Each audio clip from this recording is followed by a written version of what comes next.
अस्सलाम वालेकुम। Sindh online school में तव्हां सभिनी जो भली का। आऊं आहियां मोहम्मद उस्मान। जीअं त तव्हां ख़बर आहे त parts of speech lecture series जो पहिरियों लेक्चर असां कंप्लीट करे चुका आहियूं, जंहिंमें असां नाउन जे बारे में पढ़ियोसीं। अॼु असां पार्ट्स ऑफ स्पीच जो लेक्चर नंबर 2 पढ़ंदासीं, जंहिंमें असां जो जेको मौज़ू आहे उहो आहे प्रोनाउन। प्रोनाउन खे सिंधीअ में ज़मीर बि चवंदा आहिनि। प्रोनाउन जे बारे में पढ़ंदासीं। प्रोनाउन छा आहे, प्रोनाउन जा क़िस्म केतिरा आहिनि, प्रोनाउन कीअं इस्तेमालु थिए थो ऐं प्रोनाउन छो इस्तेमालु थिए थो, इन जे बारे में पढ़ंदासीं। सभ खां पहिरियां असां शुरू कंदासीं प्रोनाउन जी डेफिनेशन खां। त प्रोनाउन जी डेफिनेशन में आहे त pronoun is a word used in place of noun और अ नाउन फ्रेज। प्रोनाउन यानी ज़मीर हिकु लफ़्ज़ आहे जेको इस्तेमालु थींदो आहे नाउन जे बदिरां, यानी इस्म जे बदिरां। इस्म जी जाइ ते इस्तेमालु थींदड़ लफ़्ज़ खे प्रोनाउन चवंदा आहिनि, या नाउन फ्रेज़ जी जाइ ते इस्तेमालु थींदड़ लफ़्ज़ खे प्रोनाउन चवंदा आहिनि, यानी ज़मीर चवंदा आहिनि। अचूं था डेफिनेशन खां पोइ एग्जाम्पल जी तरफ़। एग्जाम्पल में आहे Ali is a clever boy. Ali हिकु चालाक छोकिरो आहे। हाणे हिन जुमिले में असां जेको लफ़्ज़ इस्तेमालु कयो आहे अली, इहो त नाउन आहे, पर जेकॾहिं असां अली जी जाइ ते को ॿियो लफ़्ज़ इस्तेमालु कयूं, अली जी जाइ ते असां ॿियो कहिड़ो लफ़्ज़ इस्तेमालु करे सघूं था? अली जी जाइ ते ॿियो लफ़्ज़ असां प्रोनाउन इस्तेमालु करे सघूं था।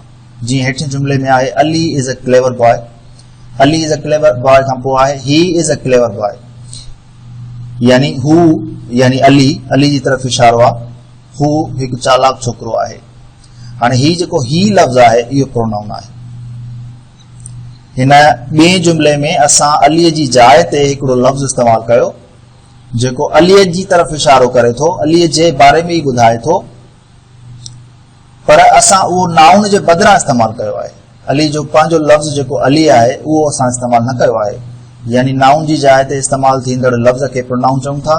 He is a clever boy, हिन जी माना बिल्कुलु साॻी थी थिए। फ़र्क़ु सिर्फ़ु इहो आहे त पहिरें जुमिले में नाउन इस्तेमालु कयो आहे, अली जो असां प्रॉपर नाउन इस्तेमालु कयो आहे, ऐं सेकंड जुमिले में असां अली जो प्रॉपर नाउन इस्तेमालु करण जे बदिरां अली जो असां पर्सनल प्रोनाउन इस्तेमालु कयो आहे।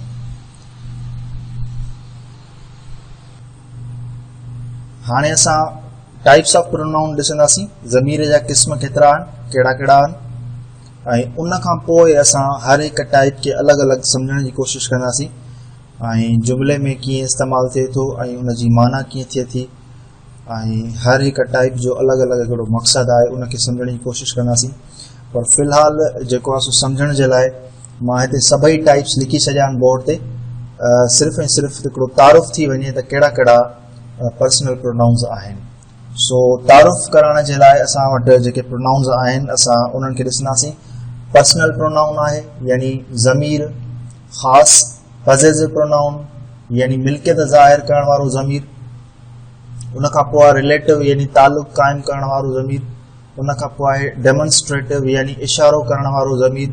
उन खां पोइ आहे एम्फेटिक प्रोनाउन, यानी ज़ोर भरण वारो ज़मीर। उन खां पोइ आहे रिफ्लेक्सिव प्रोनाउन। रिफ्लेक्सिव लफ़्ज़ निकितो आहे रिफ्लेक्स मां, यानी अक्स, अक्स ज़ाहिर करण वारो ज़मीर। उन खां पोइ आहे इंडेफिनिट प्रोनाउन। इंडेफिनिट यानी जेको गैर यकीनी हुजे, मुबहम हुजे, जेको डेफिनेट न हुजे, उहो ज़मीर। उन खां पोइ आहे इंटेरोगेटिव, यानी सवालिया, सवाल, सवालिया ज़मीर। उन खां पोइ आहे रेसिप्रोकल, यानी गॾियल सॼियल जेको हूंदो आहे, यानी पाण में गॾियल ॻंढियल, यानी जेको आहे सो हिक ॿिए सां जुड़ियल ज़मीर। उन खां पोइ आहे डिस्ट्रीब्यूटिव, यानी तक़सीम करण वारो ज़मीर। अच्छा, पर्सनल प्रोनाउंस में ॾिसंदासीं कहिड़ा कहिड़ा लफ़्ज़ अची वञनि था। पर्सनल प्रोनाउंस में I, you, he, she, it, we and they. उन खां पोइ आहे possessive pronoun, his, hers, theirs, yours, mine, ours या आवर्स। रिफ्लेक्सिव प्रोनाउन आहे दैट, विच, हू, होम, हुज। डेमोन्स्ट्रेटिव, यानी इशारे वारो ज़मीर, इशारे करण वारो ज़मीर आहे this, that, these, those. Emphatic pronoun itself, himself, themselves, myself, ourselves, herselves, yourselves. Reflexive pronoun आहे itself, himself, themselves, ही सभु जेके बि लफ़्ज़ आहिनि हिते खणी रखंदासीं त रिफ्लेक्सिव प्रोनाउन थी वेंदो। ये साॻा ई लफ़्ज़ हिते इस्तेमालु थींदा, पर इन थोड़ा अॻिते हली पढ़ंदासीं त एम्फेटिक प्रोनाउन में रिफ्लेक्सिव प्रोनाउन में लफ़्ज़ त साॻा ई आहिनि, पर उन्हनि जो इस्तेमालु जेको आहे उन्हनि जी माना में फ़र्क़ु आहे। सो इहो अॻिते हली असां ॾिसंदासीं। फ़िलहाल सिर्फ़ु तारुफ़ पिया करायूं। इंडेफिनिट प्रोनाउन यानी none, several, some, no one, nobody, somebody, someone, many, few. उन खां पोइ आहे इंटेरोगेटिव सवालिया ज़मीर जंहिंमें लफ़्ज़ अचनि था विच, हू, what, who's, whom, how. Reciprocal pronoun आहे ईच अदर, वन अनदर वग़ैरह वग़ैरह। उन खां पोइ आहे डिस्ट्रीब्यूटिव प्रोनाउन जंहिंमें लफ़्ज़ आहिनि ईच, आइदर, नाइदर। प्रोनाउन जे इंट्रोडक्शन खां पोइ हाणे असां टाइप्स ऑफ प्रोनाउन खे वन बाय वन तफ़सील में पढ़ण जी कोशिशि कंदासीं।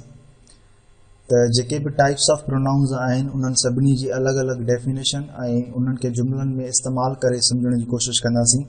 त टाइप्स ऑफ प्रोनाउन्स में जेके बि प्रोनाउन्स आहिनि उन हर हिकु प्रोनाउन, हर हिकु ज़मीर जो पंहिंजो हिकिड़ो मक़सदु आहे। उहो मक़सदु कहिड़ो आहे, कीअं इस्तेमालु थियनि था ऐं उन्हनि जी डेफिनेशन छा आहे, उन्हनि जी वस्फ़ छा आहे, उनखे सम्झंदासीं। तो सभ खां पहिरियां असांखे मिलियल आहे पर्सनल प्रोनाउन यानी ज़मीर ख़ासि। पर्सनल प्रोनाउन्स जीअं मां तव्हांखे पहिरियां इंट्रोडक्शन में ॿुधाईंदो आयुसि त पर्सनल प्रोनाउन्स कहिड़ा थींदा आहिनि, he, she, it, they, you, we वग़ैरह वग़ैरह। डेफिनेशन आहे personal pronouns are short words. Personal pronouns जेके आहिनि नंढड़ा लफ़्ज़ थियनि था। ॾिसो नंढड़ा लफ़्ज़ आहिनि he, she, it, they, you, we हिकिड़ा नंढड़ा लफ़्ज़ आहिनि। Used to represent people, things and animals. ठीक है, यूज टू रिप्रेजेंट पीपल छाजे लाइ इस्तेमालु थींदा आहिनि, माण्हुनि खे ज़ाहिर करण जे लाइ, शयुनि खे ज़ाहिर करण जे लाइ या इंसाननि जानवरनि खे ज़ाहिर करण जे लाइ। छाजे लाइ इस्तेमालु थींदा आहिनि, they are primarily use to avoid repetition. इन्हनि जो मक़सदु कहिड़ो आहे इस्तेमालु करण जो, मक़सदु इहो हूंदो आहे त जॾहिं बि जुमिले में नाउन इस्तेमालु थी चुको हूंदो आहे ऐं वरी उन साॻे ई नाउन जो असां ॿीहर जॾहिं ज़िक्र कंदा आहियूं कंहिं ॿिए जुमिले में त उन नाउन खे रिपीट न कंदा आहियूं, बल्कि उन नाउन जी जॻह ते असां प्रोनाउन इस्तेमालु कंदा आहियूं। मिसाल असां सम्झंदासीं। मिसाल असां वटि मिलियल आहे the cat is a domestic animal. ॿिली हिकु पालतू जानवर आहे, हिकिड़ो घरेलू जानवर आहे। It has a very cute nose. हुनखे यानी ॿिलीअ खे हिकिड़ो तमामु प्यारो नकु थींदो आहे। इट ईट्स द माइस। उहा कुआ खाईंदी आहे। केरु खाईंदी आहे कुआ? ॿिली खाईंदी आहे। हाणे हिते ॾिसो, हिते असां लफ़्ज़ इस्तेमालु कयो आहे केट, यानी ही नाउन आहे। ठीकु आहे, वरी इन नाउन इन ॿिलीअ जो वरी असां जॾहिं ज़िक्र कयोसीं ॿिए सेंटेंस में ऐं टे सेंटेंस में त उन जॻह ते असां इट इस्तेमालु कयोसीं। इट इस्तेमालु छो कयोसीं? असां ईअं बि त चई सघूं पिया the cat is a domestic animal, the cat has a very cute nose, the cat eats the mice. बार बार द कैट चवण जे बजाए उनखे असां अवॉइड कयोसीं, रिपीटेशन खे अवॉइड कयोसीं। बार बार उन शइ उन लफ़्ज़ खे वर्जाइण जे बदिरां उनजे जेको दोहराइण आहे, उनखे उनजी जेका रिपीटेशन आहे, उनजो जेको वर्जाव आहे, उनखे रोकण जे लाइ, उनखां किनारा कशी करण जे लाइ असां हिकिड़ो लफ़्ज़ इस्तेमालु कयोसीं इट, जेको उन नाउन जी जाइ ते इस्तेमालु थियो आहे। तो अहिड़ो लफ़्ज़ जेको नाउन जी जाइ ते इस्तेमालु थिए, उन नाउन जे वर्जाव खे ख़तमु करण जे लाइ अहिड़े लफ़्ज़ खे असां पर्सनल प्रोनाउन चवंदा आहियूं। अचूं था हेठि एग्ज़ाम्पल में हिकिड़ो ॿियो जुमिलो मिलियल आहे। Aslam is a poor boy. Aslam हिकिड़ो ग़रीब छोकिरो आहे। ॾिसो ही असलम लफ़्ज़ आहे, नाउन आहे, पर्सनल प्रोनाउन आहे, पर्सनल नाउन आहे, प्रॉपर नाउन।